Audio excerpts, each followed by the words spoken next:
सनातन परंपरा में माघ मास के कृष्ण पक्ष की 15वीं तिथि यानी कि अमावस्या तिथि का बहुत अधिक महत्व माना गया है और हिंदू धर्म में माघ महीने की अमावस्या को माघी अमावस्या और मौनी अमावस्या के नाम से जाना जाता है और ये साल की सबसे बड़ी पवित्र अमावस्या में से एक होती है। और आज के इस पवित्र दिन में आकाश की दिशा में एक सूक्ष्म मार्ग खुलता है जिससे हमारे पितर, हमारे पूर्वज जो अब दिखाई नहीं देते लेकिन हमारे रक्त, हमारे घर, हमारे संस्कारों में आज भी जीवित हैं, वे हमारी श्राद्ध, तर्पण और श्रद्धा को स्वीकार करते हैं। आज का मौन केवल चुप्पी नहीं, ये वो मौन है जो पितरों तक पहुंचता है, जहां पर शब्द नहीं केवल भाव बोलते हैं। और आज जल में मिला हुआ तिल केवल जल नहीं, ये पितृ ऋण की निवृत्ति, वंश की उन्नति और कुल की सुरक्षा का साधन भी माना गया है। पुराण कहते हैं, मौनम तर्पणम दानम च अमावस्या समृद्धिदा, अर्थात मौन, तर्पण और दान तीनों मिलकर जीवन के रुकावटों को दूर करते हैं और कुल में सुख संपदा के द्वार खोलते हैं। और इस बार तो अमावस्या तिथि रविवार को पड़ रही है, जिससे इसका फल और भी प्रबल हो जाता है, क्योंकि रविवार सूर्य देव का दिन होता है, पितरों का दिन होता है, तेज और तत्व का दिन होता है। लेकिन इसी दिन तुलसी और पीपल की पूजा भी वर्जित मानी जाती है। पीपल को या तुलसी जी को इस दिन स्पर्श नहीं किया जाता। तो ऐसे में पीपल या तुलसी जी की पूजा कैसे करें, दीप कैसे जलाएं, क्या करें क्या ना करें, ये सारी बातें आज की इस वीडियो में आप अच्छी तरह जानेंगे। तो आइए आज इस पावन और पवित्र तिथि पर पितृ तर्पण, मौन, दान और दीपदान की विधि को संपूर्ण श्रद्धा से समझते हैं। अमावस्या तिथि के दिन प्रातःकाल उठकर शौच, स्नान और शुद्धि के बाद सच्चे मन से संकल्प लेना चाहिए कि आज मैं पितरों की तृप्ति, अपने कुल की उन्नति, पितृ ऋण से निवृत्ति के लिए मौन व्रत तथा तर्पण का संकल्प लेता हूं या लेती हूं। पूरे दिन मौन रहना संभव ना हो तो 1.25 घंटे का, या जब तक आप सुबह की पूजा या दान आदि नहीं दे देते तब तक भी मौन रहा जा सकता है। संकल्प लेने के लिए दाहिने हाथ में थोड़ा जल और काले तिल मिलाकर संकल्प लेने के बाद आप संकल्पित जल को भूमि पर छोड़ दीजिए। इसके बाद पितरों को तर्पण प्रदान किया जाता है। दक्षिण दिशा पितरों की दिशा मानी जाती है, तो दक्षिण दिशा की तरफ मुंह करके जल, काले तिल और कुशा, इनसे पितरों को जल अर्पण किया जाता है और इन मंत्रों का जाप किया जाता है। पितृभ्यः स्वधा नमः, स्वधा नमः, स्वधा नमः, या ओम पितृ देवताभ्य नमः।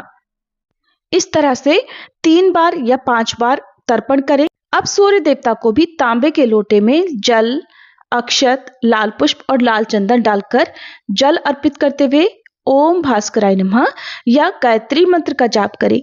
इसके बाद अपने घर के मंदिर में आप जिस तरह से पूजा करते हैं आप पूजा कीजिए। अपने आराध्य देवी देवताओं का पूजन करने के अलावा यदि आपने गुरु मंत्र लिया है तो गुरु मंत्र का आपको जाप करना चाहिए। इस दिन पितरों की संतुष्टि के लिए श्रीमद् भगवत गीता के 7वें अध्याय का आपको पाठ पढ़ना या सुनना चाहिए। संभव हो तो आसपास मंदिर में जाकर मंदिर में पूजा करें, शिवलिंग पर जल या दूध अर्पित करें और इस दिन दिन भर उपवास रखने के बाद शाम के समय दीपदान अवश्य करें, क्योंकि पीपल और तुलसी जी की पूजा रविवार के दिन निषेध मानी जाती है। तो मन में ध्यान करते हुए आप पूजन कर सकते हैं। और शाम के समय आपको दीपक कहाँ कहाँ जलाना चाहिए? सबसे पहले घर के मुख्य द्वार पर एक दीपक पितरों के नाम का, या यदि आपके घर में पितरों का चित्र है तो वहां पर आप जला सकते हैं। घर पर या छत पर दक्षिण दिशा की ओर मुंह करके जला सकते हैं। किसी जलाशय, बहते हुए जल, नदी, कुआं या जो भी जल स्थल हो, जो साफ सुथरी जगह हो, वहां पर आप दीपक जला सकते हैं। गौशाला में या गाय के आसपास दीपदान कर सकते हैं। शनिदेव के समीप तिल अथवा सरसों के तेल का दीपक जला सकते हैं। और उत्तर दिशा की तरफ, क्योंकि माँ लक्ष्मी जी का वास माना जाता है, तो उत्तर दिशा की ओर मुंह करके एक दीपक माँ लक्ष्मी जी के नाम से भी इस दिन जलाना चाहिए। इस दिन दूर से ही तुलसी जी या पीपल में वास करने वाले सभी देवी देवताओं का ध्यान करते हुए, पीपल का ध्यान करते हुए आपको दूर से ही दीप दिखाकर दीपदान करना चाहिए या दीपक जलाकर आपको अपने मंदिर में या घर के मुख्य द्वार पर रख देना चाहिए। और ध्यान रखिएगा, चाहे घर के मुख्य द्वार पर आप दीपक जला रहे हो या कहीं पर भी जला रहे हो, डायरेक्ट भूमि पर नहीं रखना चाहिए। काले तिल का, अक्षत का या पुष्प का आसन देकर ही दीपक जलाकर रखना चाहिए और दीपक जलाते समय भाव रखें कि ये प्रकाश मेरे पितरों तक पहुंचे, उन्हें तुष्टि प्रदान करे और उनके मोक्ष मार्ग में सहायक हो और हमारे पितरों की कृपा सदैव हमारे परिवार पर बनी रहे। पितरों की कृपा पाने के लिए आज के दिन क्रोध नहीं करना चाहिए, झगड़ा नहीं होना चाहिए, निंदा या बुरे विचार मन में नहीं लाने चाहिए, मांस मदिरा का त्याग करें, लहसुन प्याज का सेवन इस दिन ना करें, व्यर्थ में अनावश्यक रूप से खर्च ना करें और घर पर आए हुए याचक को खाली हाथ ना लौटाएं। दान में इस दिन क्या क्या देना शुभ माना जाता है? तो आज के दिन तिल, अन्न, घी, गुड़, गर्म वस्त्र, कंबल, फल, तेल आप सरसों का या तिल का दोनों ही तरह का दे सकते हैं। इसके अलावा जलदान आप कर सकते हैं, मिट्टी के एक घड़े में जल भरकर आप दे सकते हैं। दीप दान करना और दक्षिणा देना, इसके अलावा गौ सेवा या गौशाला में चारे आदि का प्रबंध करना या गौ माता को भोजन खिलाना, ये सबसे श्रेष्ठ दान माने जाते हैं। ब्राह्मण, गौ अथवा अभावग्रस्त लोगों को भोजन कराना भी सबसे श्रेष्ठ दान होता है। तो इस दिन आप अपनी सामर्थ्य के अनुसार कुछ ना कुछ दान करें। जो भी व्यक्ति इस दिन मौन, तर्पण दान, दीपदान, जप या भोजन दान करता है, उसके कुल में पितृ प्रसन्न होते हैं, पितृ दोष दूर होता है, संतान सुख प्राप्त होता है, दरिद्रता दूर होती है, रोगों में शांति मिलती है, कार्य सिद्धि होती है और समाज में खूब मान सम्मान मिलता है।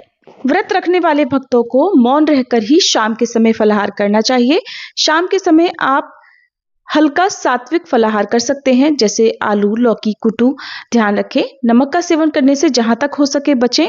बहुत ज्यादा जरूरी हो तो सेंधा नमक से बना हुआ फलाहार भी किया जा सकता है। हर तरह के फल और हर तरह के ड्राई फ्रूट्स आज के दिन आप सेवन कर सकते हैं। क्योंकि मौनी अमावस्या के दिन भंवरी भी दी जाती है, पीपल के पेड़ की 108 बार परिक्रमा की जाती है। तो ऐसे में आप सोमवार के दिन सुबह सुबह जितनी जल्दी हो सके सूर्योदय तक पीपल की और तुलसी जी की पूजा भी कर सकते हैं। मौनी अमावस्या के दिन आप अपने पितरों के नाम से किसी सार्वजनिक जगह पर, किसी तालाब आदि के किनारे या ऐसी जगह पर जहां पर आप किसी एक पौधे की देखभाल अच्छे से कर सकते हैं, उसके बड़े होने तक वहां पर आप कोई छायादार या फलदार पौधा लगा सकते हैं और उसके बड़े होने तक आपको उसकी देखभाल करने का भी संकल्प लेना चाहिए। तो ये थी आज की वीडियो। उम्मीद है जानकारी आपको पसंद आई होगी। अगर आप अमावस्या की तिथि, शुभ मुहूर्त और कथा के बारे में